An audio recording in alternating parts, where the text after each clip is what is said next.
we are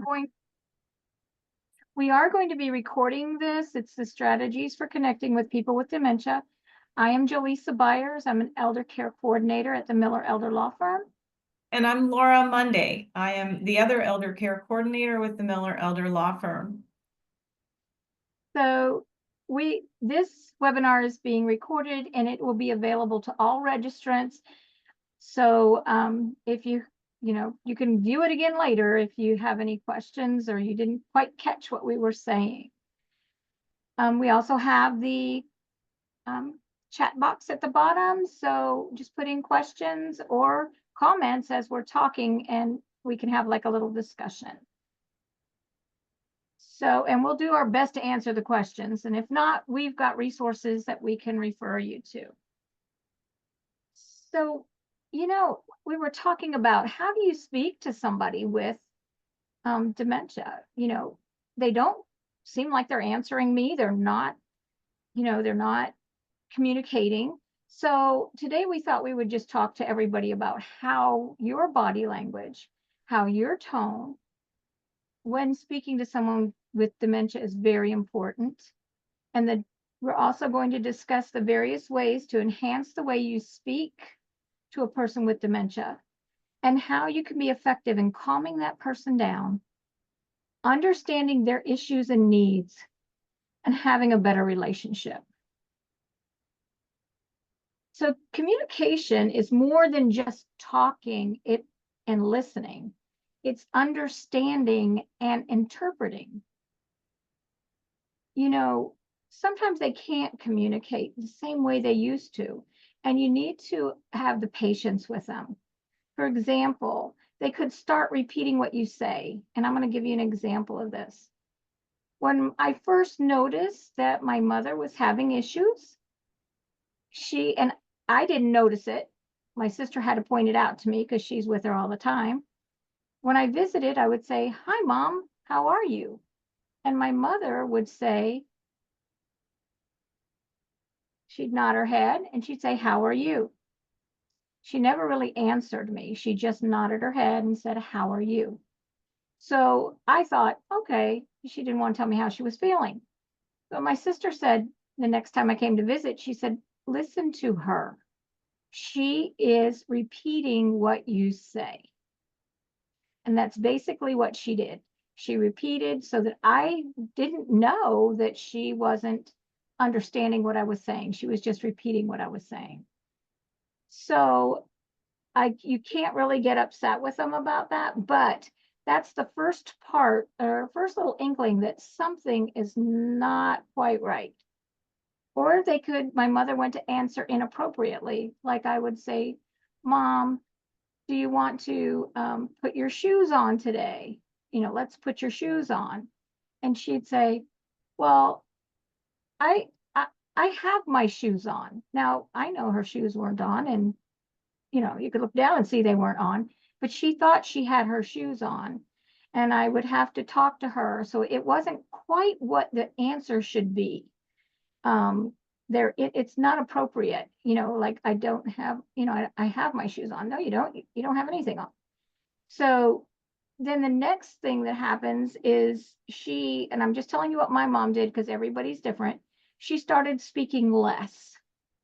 She would nod her head or shake, but she wouldn't try to talk as much. She would say things, but she wouldn't try to have a conversation or anything like that. And then she started nodding and shaking her head. Yes or no. And I had to ask yes or no questions because she wasn't going to answer me with words. And then finally, she stopped communicating and didn't say anything. And that was the hardest thing for me, to take care of somebody that just can't tell you what is wrong. And you just have to be watching them, watching their body, and what are they, what's going on with them? Do they look tired? Do they look ill? Because they can't tell you now. So another thing is just to know, for you to know, is that when they're ill, when they have lack of sleep, when they have stress, like you're trying to rush them, it's hard for them to process information. And so they can't communicate because they can't process what's going on because they're so tired or they're so stressed. You're hurrying them. So those are some of the things that with communication you really need to pay attention to. So Laura, give us some tips and techniques. So when you start seeing or feeling that you're not communicating well, or people aren't responding like Jaleesa described, here are some tips or techniques that can improve that communication to try to keep things calm and to just make understanding each other better. One of the first things you can do is make sure that you're face to face with the person, have good eye contact. People with dementia often have hearing difficulties, and it's easier to understand and hear somebody and process what they're saying if you're looking at them and talking to them face to face. You know, yelling or, calling their name from another room, and that is more difficult to understand and process and also to hear. Watching the body language, you know, are you being calm? Are they appearing to be agitated because maybe they don't understand? If you're seeing them become more frustrated, maybe slow down what you're asking for or what you're talking to them about, because rapid communication becomes more difficult. Slowing down things you talk to them about, pausing longer, waiting a little bit longer for them to respond, because sometimes it takes longer to process what is being asked and for them to formulate an answer. Focusing on things they still can do, instead of pointing out things they can't do. Just focus on what they are allowed or what they are still able to do on their own. Talking to them about things that they're doing every day. Not talking about, I don't know, I can't think of anything in particular, but just what they're able to do. So, also sometimes, like I mentioned, we want to keep things calm. Sometimes agitation can occur. Maybe they recognize there's a problem, they're having difficulties, and they become frustrated. They may respond back in a not so nice way. They might be curt or short. And so when you notice that there's pushback or they're becoming uncomfortable, redirect. So instead of confronting them and saying, like Jaleesa mentioned, Mom, you can't really say, Mom, you don't have any shoes on. We need to put your shoes on, because then you kind of become in more of an argumentative capacity. Instead, you could redirect. You could also change the subject just a little bit, and your approach might be, oh, you really like these shoes. You want to put these shoes on? And not confront the fact that she was wrong, that she didn't have shoes on yet. So just drop that approach and say, these are nice shoes. Would you like to put these on? So we call that redirecting. Sometimes if you know you're going to go into the home and you're coming in to visit and you're maybe going to take them to the doctor and they don't want to go to the doctor, maybe bring them some flowers that day. Then you can talk about how lovely the flowers are whenever they become frustrated. They get refused to put the shoes on. You can say, oh, I love those flowers. They're beautiful. And it may make them less, I would verbally combative, because sometimes it becomes a back and forth if you don't redirect or change the subject when somebody's becoming frustrated. So using short, simple sentences, simple commands. If you come in, you're going to take Mom to the doctor and you say, okay, Mom, did you have breakfast? We're going to go eat lunch out. We need you to get your shoes on. We're going to get dressed. Don't forget your purse. That's way too many things in one sentence. You're going to come in and say, good morning, Mom. Did you have breakfast? And then once you get that part of the discussion, move on to the next part. So take things simple, 1 to 2 step instructions. Sometimes you can't just say, hey, Mom, put your shoes on.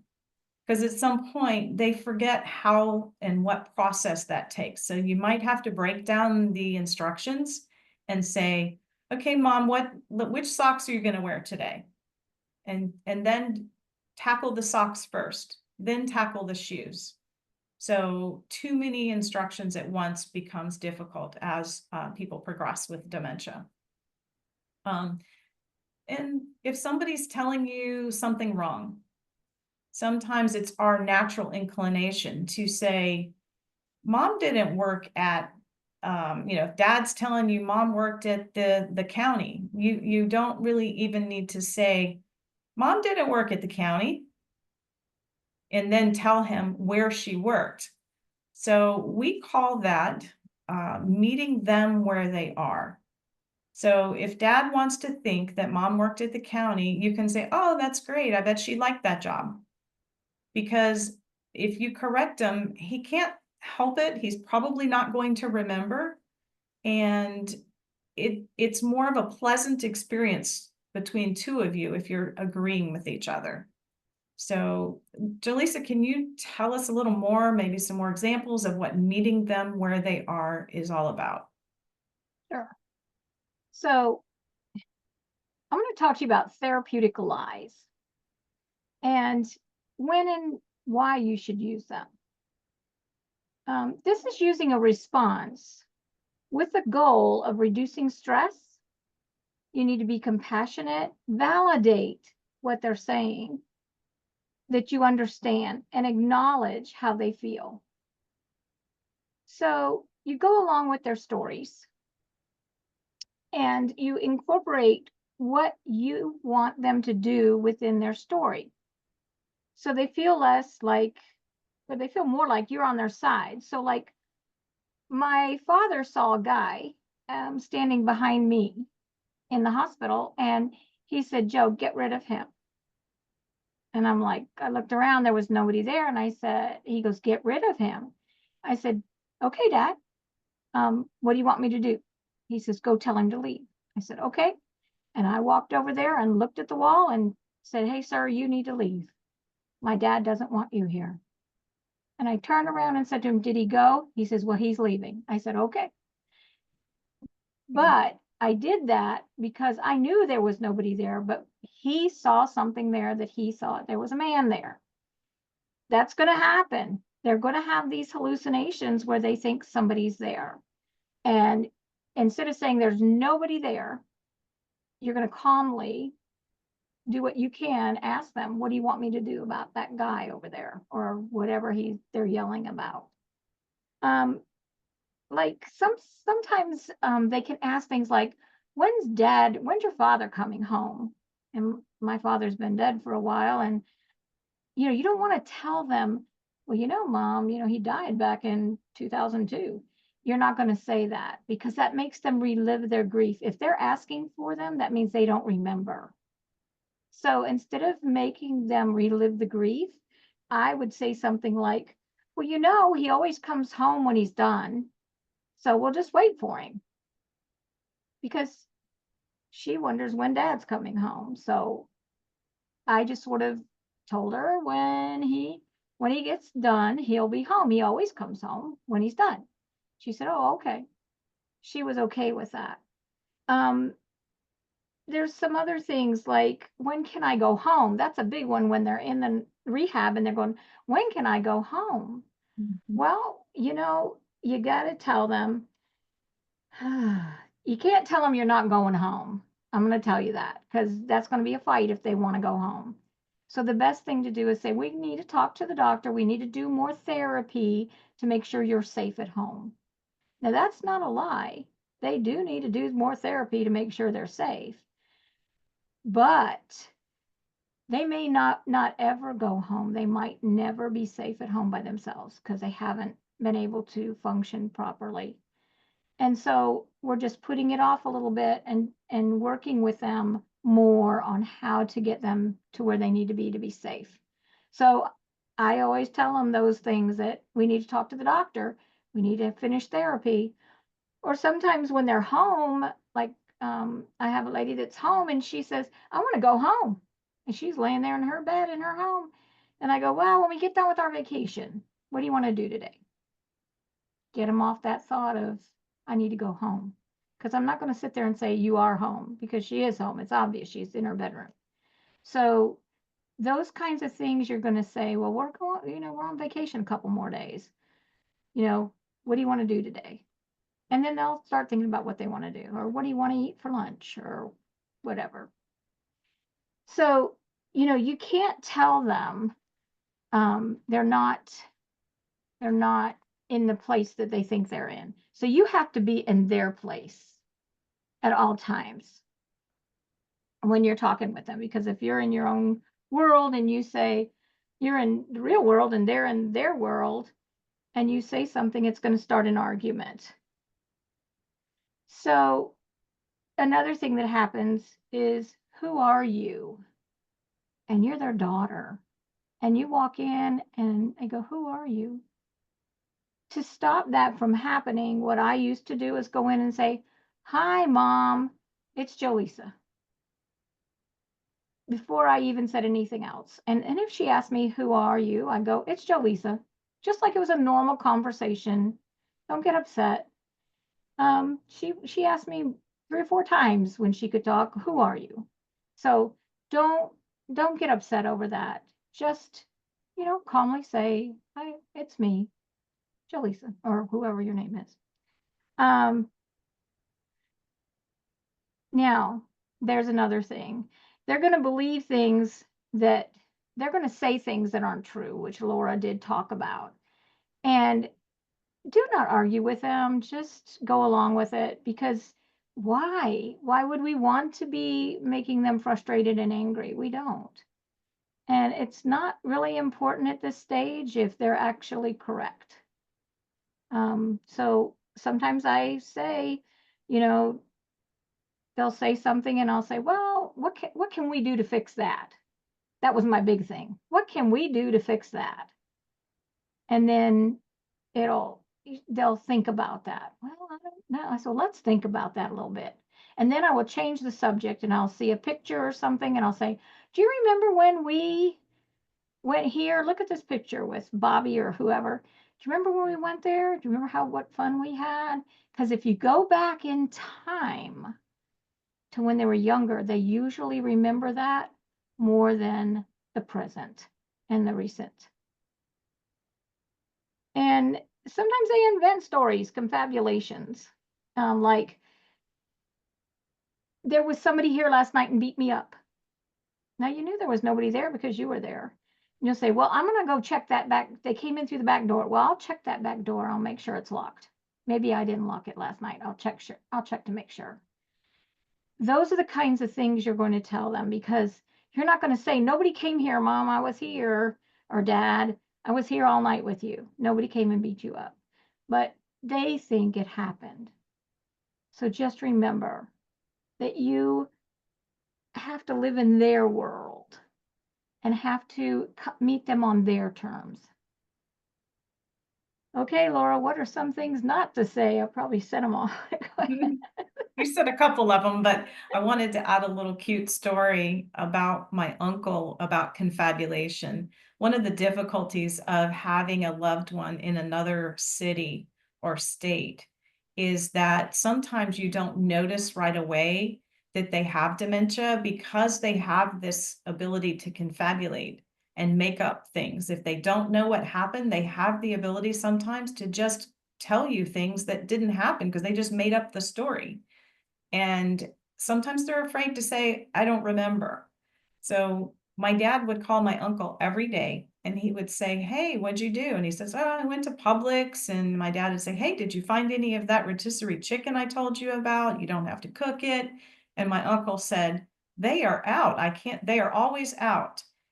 And my dad just couldn't believe after a while that they were always out of the rotisserie chicken.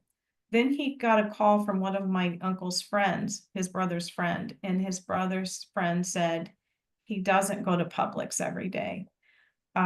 So he just made up that story because he didn't know what to say.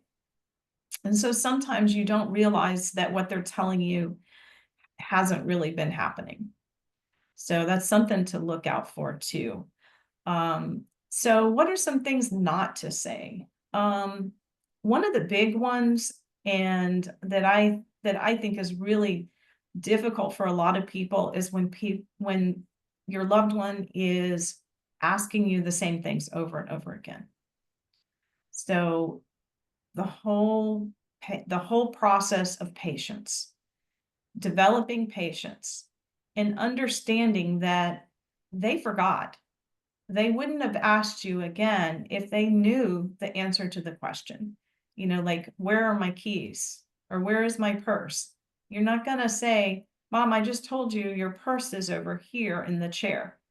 Because A, that's kind of a little bit of a tone. But also they wouldn't have asked if they'd remembered. So if you just say, your purse is over here in the chair, it's safe with me. Or, you know, where did you put your keys? Just tell them again. They may ask you twice, they may ask you 20 times the same thing. And it's going to require a lot of patience on your part just to answer the question again. Jaleesa mentioned if somebody asked about somebody who's died, sometimes they just want to talk of that person has come to their mind and they just want to talk about them. So instead of saying they died, say like a redirection, say, oh, didn't they have beautiful hair? She always went and got her hair done. She always had such beautiful hair, or she always dressed so nicely. And you'll see a lot of times that that's enough. They really didn't want to know where they were, but they wanted to have that time to think about that person, to reminisce. When you know that their dementia has gotten to the point that they're not going to remember what they had for breakfast or what they had for dinner last night, you asking them just kind of brings up the uncomfortableness of they don't know the answer. So instead of coming in and say, what did you have for breakfast? You can come in and just talk about the day. You can go to the kitchen, look in the sink, see if there's some cereal bowls in the sink, and you kind of assess on your own if they ate breakfast. Talking about what you had for breakfast. Say, Mom, you know what I had for breakfast today? And maybe that would jog the memory a little bit of what she had, but to ask her like an open-ended question about what you had for breakfast sometimes is very difficult.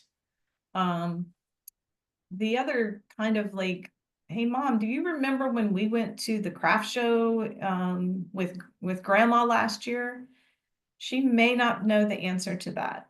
So instead of asking that as a question, do it more as a statement. Say, Mom, I loved when we went to the craft show last year with Grandma. We had such a great time. We went out for lunch. So it's mostly like providing information of an experience instead of putting that question of remember when.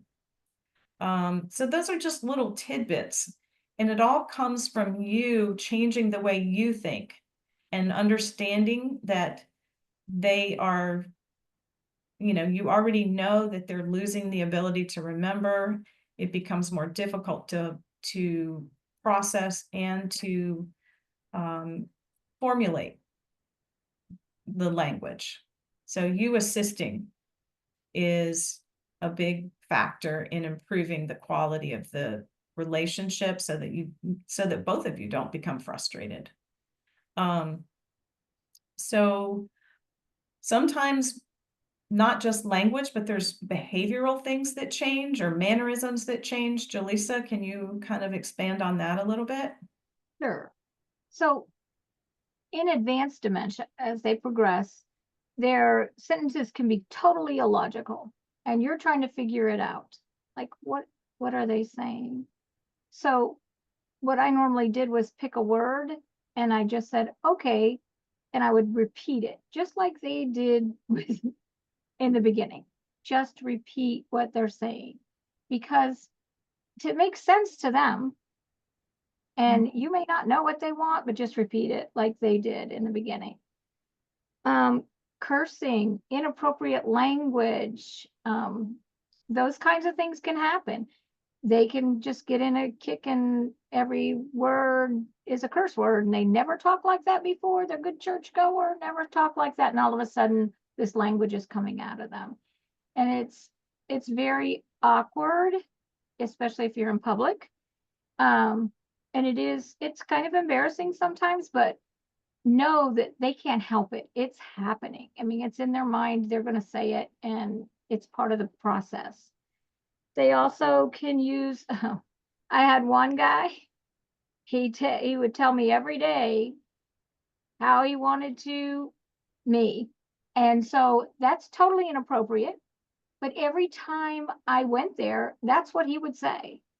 And I'd say, not today, and just walk off, because it was another gentleman in the nursing home. And that was something inappropriate he would say every time I visited. They also can revert to their original language, their first language, and then, like, my grandmother spoke Italian, and so as she got older and older, then all of a sudden she started speaking in Italian and I couldn't understand her. So thank God my aunt was there and could understand Italian, because we were taking care of her too. That's what she reverted to, because that's what she could remember, the first language. And then there's another one that's the refusing to bathe and other challenging behaviors. So you just need to have patience and work with them on that, because there's a lot of them that do not want to bathe. And so you just work with them and be patient with them, and pretty soon they'll, take that shower you want them to take.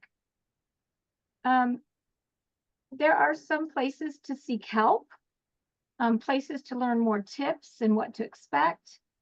There are dementia support groups. You can learn tips from them. Plus, you get validation from that support group that you are doing the best you can.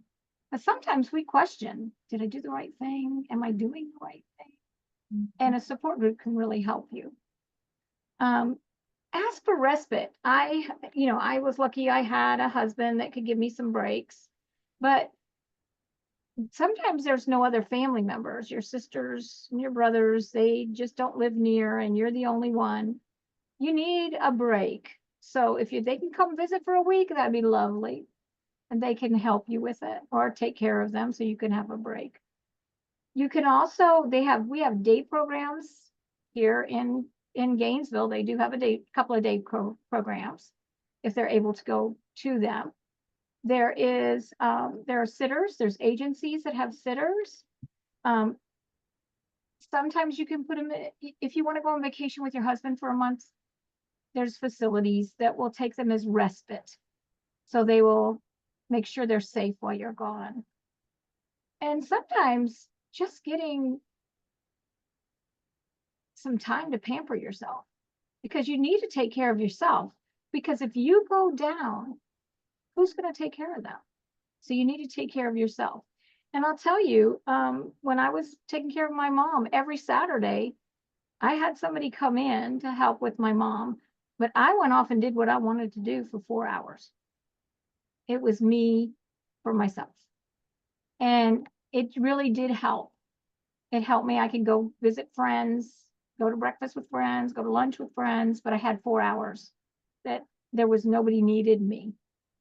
So just be mindful of yourself and your health while you're dealing with all of this.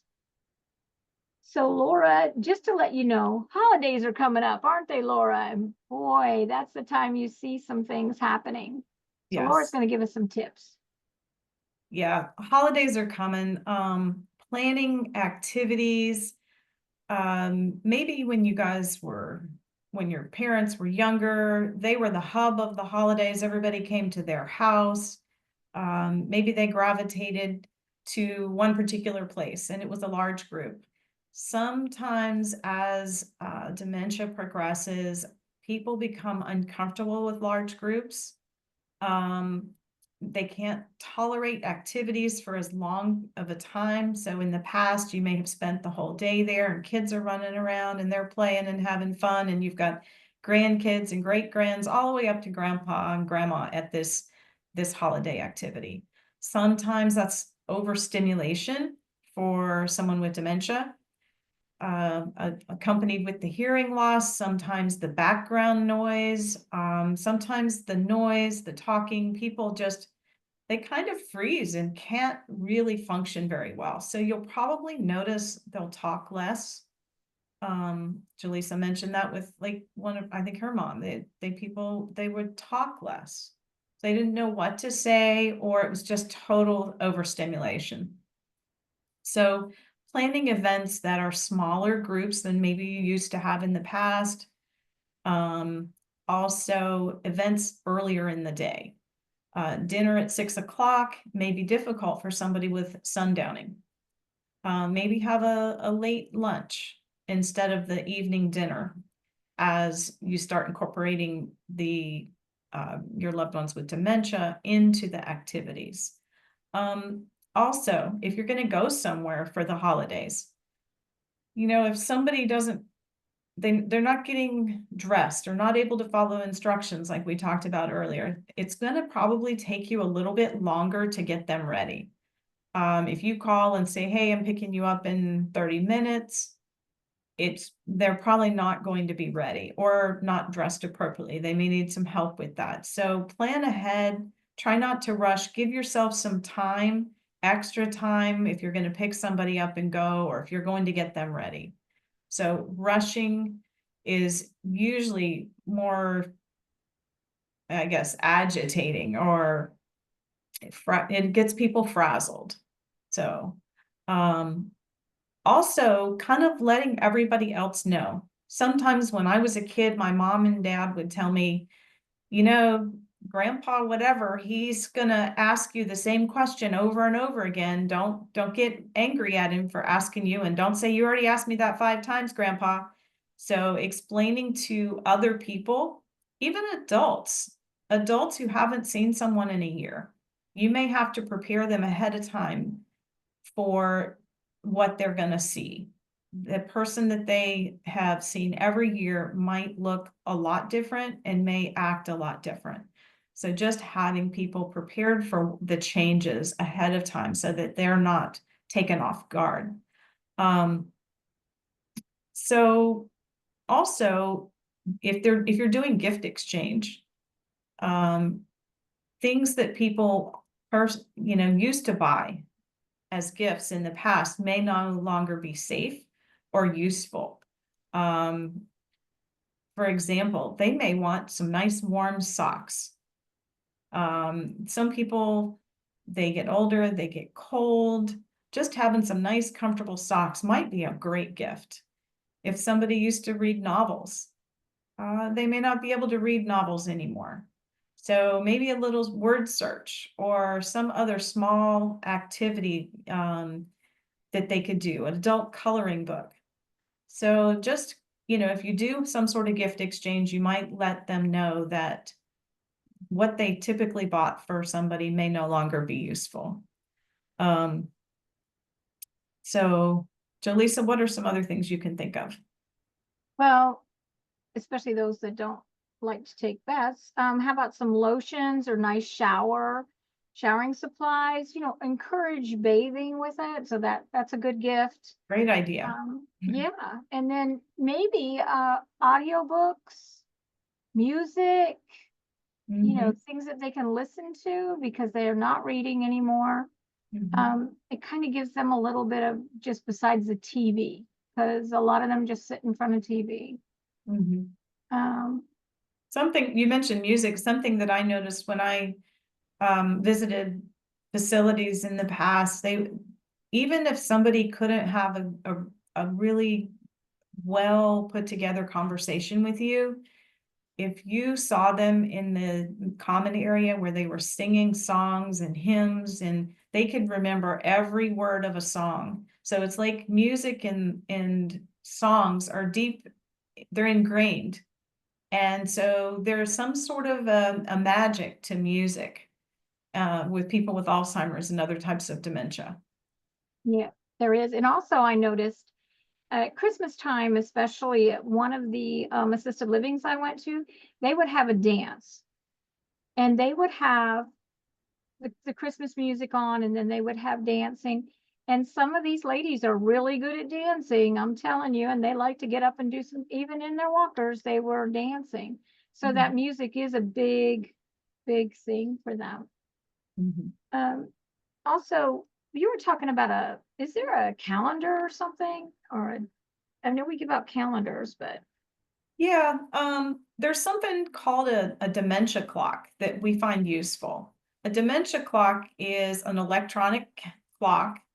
It not only has the time, but it also has the day of the week so that you know it's Monday or Tuesday. We find those really helpful because I always say too, after you retire, every day's a Saturday. So if you don't get a newspaper in the mail every day, it's hard to know what day it is. So just a regular calendar becomes difficult to follow, especially if they're not good at marking off the days. But if you get a dementia clock, you can get them on, the online or in a store. I find those helpful for people to know what day it is. It helps with medication taking too, if you have a dementia clock. The other thing is a calendar, especially for people that are in facilities or if there's people home alone as they have dementia and you come and you visit. If you call them or you talk to them, they'll often say, well, nobody comes to see me, or my daughter never comes anymore. And I had just been there 2 days ago. So what I find useful is to take just a regular calendar, the kind you get in the mail for free, or you pick them up at Walmart, just a regular daily or monthly calendar. And then when you come to visit somebody, write your name on the calendar, and just say Laura came to visit on that day. Because even if they don't remember and they lose the ability to follow the calendar, if somebody else comes in and they start telling them, hey, my daughter never comes to visit, they could look at that calendar, especially if they know if it's an in-home caregiver or somebody to staff at a facility, the person can take them to the calendar and go, oh, your daughter was here a couple days ago. And then they go, oh, okay.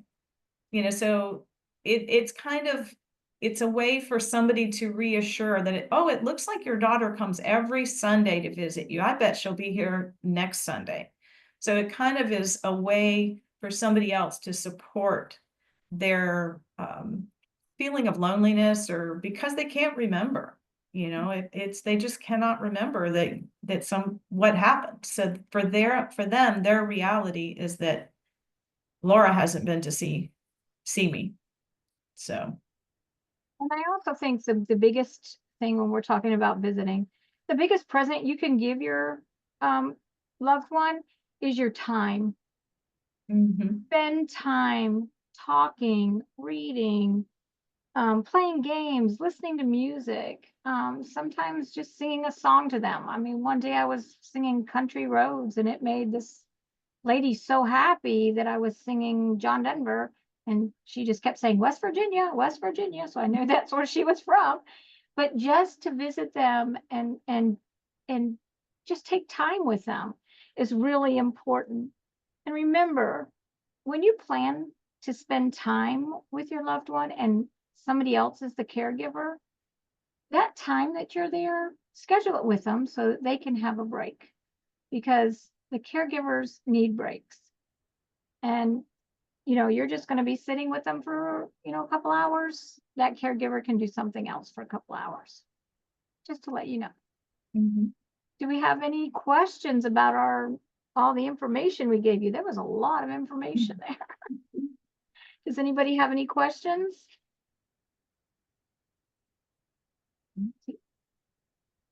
I guess we did pretty good because I didn't have any questions. I know it is difficult. I went through it. I'm still going through it. I'm a professional guardian. I have quite a few people with dementia that I deal with every day. So it is hard. And I'm not the caregiver for them, but I know what a caregiver went through. And I know that just to make it easier for you and for them, that's the main goal. Everybody has a peaceful life.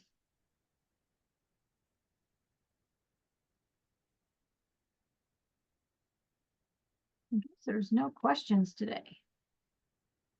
been a lot for them to digest. So at the end of this, we will, this has been taped or recorded, and it will, you can tell how old I am. It's been recorded and it will be emailed to the registrants of this webinar. And we really appreciate you coming in and listening to us. Thank you. Thank you so much.